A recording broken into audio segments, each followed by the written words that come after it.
Fim de semana batendo a porta, então é hora de saber como fica o tempo em todas as regiões do Brasil. Por isso, a gente faz conexão com o doutor em meteorologia e coordenador de operações substituto do CEMADEM, o Giovanni Dolife. Giovanni, boa tarde para você. Quais os destaques para os próximos dias? Oi, Jonathan. Muito boa tarde para você, para todo mundo que está acompanhando a gente.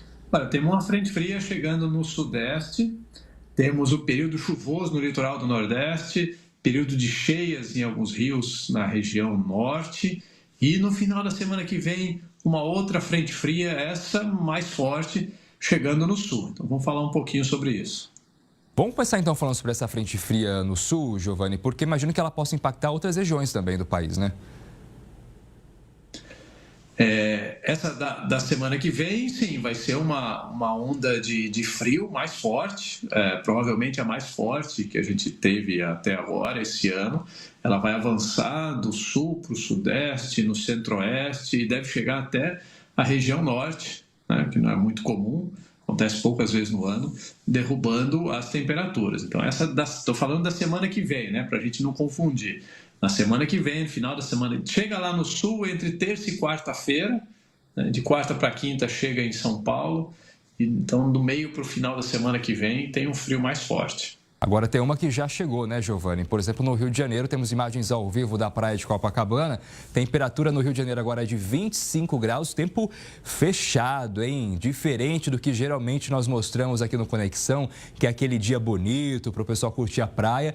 Não vai dar praia nessa sexta-feira no Rio de Janeiro. As imagens são do serviço de streaming Earthcam e acho que não vai passar muito desses 25 graus não hoje, né? Não, Jonathan, a frente fria está chegando por lá também. Já passou em São Paulo, litoral norte de São Paulo, ali na Costa Verde, sul do Rio de Janeiro, e agora está chegando no Rio umas pancadas de chuva, pontualmente até alguma chuva mais forte, mas são chuvas que não vão durar muito tempo, essas mais fortes. Por isso, os riscos que estão sendo avaliados no CEMADEM, eles são baixos, tanto de deslizamento de terra como de inundações, né? No máximo é algum alagamento pontual mesmo, alguma área da cidade que tem a drenagem um pouco mais difícil, onde pode chover um pouco mais forte, formam os alagamentos temporários e logo passam, né? E com isso a temperatura fica mais baixa realmente, não deve passar disso, deve cair durante a tarde e noite. E no final de semana, o sábado ainda fica meio nublado, temperaturas mais baixas, um vento mais frio, né? Então vamos ter um final de semana com temperaturas mais baixas e no domingo melhora. No domingo o tempo fica mais aberto, mas ainda com temperaturas mais baixas. Agora, olhando o mapa aí atrás de você, a gente vê que há alguns pontos de destaque. Eu vejo um tom laranjado, amarelo. O que isso significa, hein, Giovanni?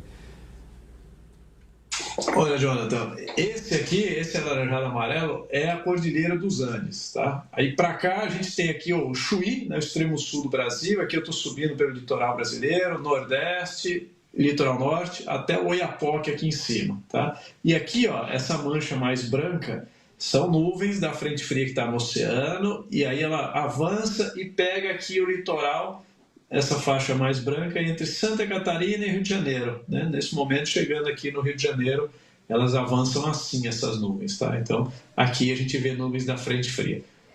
Temos também nuvens aqui na região nordeste, época do ano em que chove mais, então tem algumas nuvens aqui de Salvador até a Paraíba. E nessa região do litoral do nordeste, Jonathan, a gente pode ter algumas chuvas mais fortes no final de semana. Então, a região que tem algum risco aí, precisa de atenção no final de semana.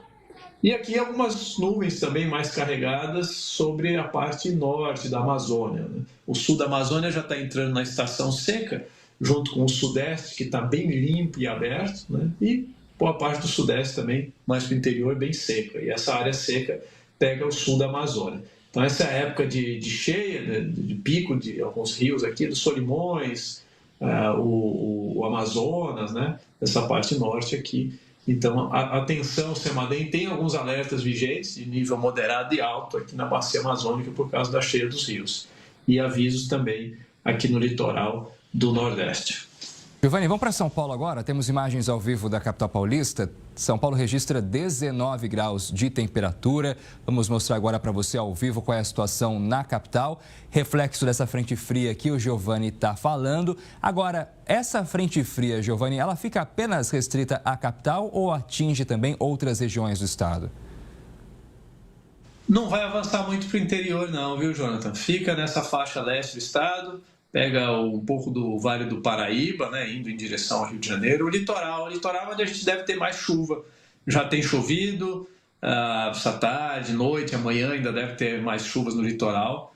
Mas para o interior, a chance de chuva é bem pequena, né? E com relação às temperaturas, não vai cair muito, porque é uma frente fria fraca. Então, além dessas chuvas, a temperatura cai 2, 3 graus, principalmente na faixa leste, né? Não vai cair muito não. Então o impacto dessa frente fria para o interior do estado de São Paulo é bem baixo. Giovani, em relação às chuvas, né? A gente está dentro da média esse ano, tem chovido a mais, a menos, o que os cálculos indicam? Tá, tem variado bastante, Jonathan. Janeiro, estação chuvosa esteve dentro da média. Fevereiro foi muito seco, teve o que a gente chama de veranico, que é a interrupção da chuva no meio do verão, no meio da estação chuvosa. Aí depois em março voltou a chover, meados de março, aquelas águas de março, né? E essas águas de março esse ano tiveram uma característica bem atípica, elas se estenderam por abril. Abril foi um mês com chuva bem acima da média.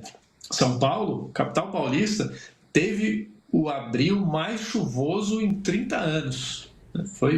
Abril normalmente é um mês que já é mais seco, né? A gente tem as águas de março, abril diminui a chuva. Então a média de abril ela já é bem menor do que a média de março. Mas mesmo assim dobrou praticamente o que normalmente chovia em abril. E agora em maio voltou mais para o normal, maio mais seco, chovendo como agora quando passa uma frente fria. A gente nesse momento então está com a chuva desse mês de maio mais próximo da média. É esse o balanço, né? Você vê que varia bastante de um mês para o outro. Pois é. Agora para fechar o nosso giro aqui, vamos para Belo Horizonte. Temos imagens ao vivo da capital mineira que registra 24 graus de temperatura. O que você diz aí para quem está em Belo Horizonte, cidades da região metropolitana, hein, Giovani? Mas essa frente fria mais costeira, BH vai sentir menos o efeito da frente fria. Mas não dá para descartar alguma chuva pontual, alguma chuva rápida. Tá certo, Giovani. Obrigado, viu, pela sua participação com a gente hoje aqui. Bom fim de semana para você. Até semana que vem. Obrigado, Jonathan. Para você também e para todo mundo que está acompanhando. Obrigado.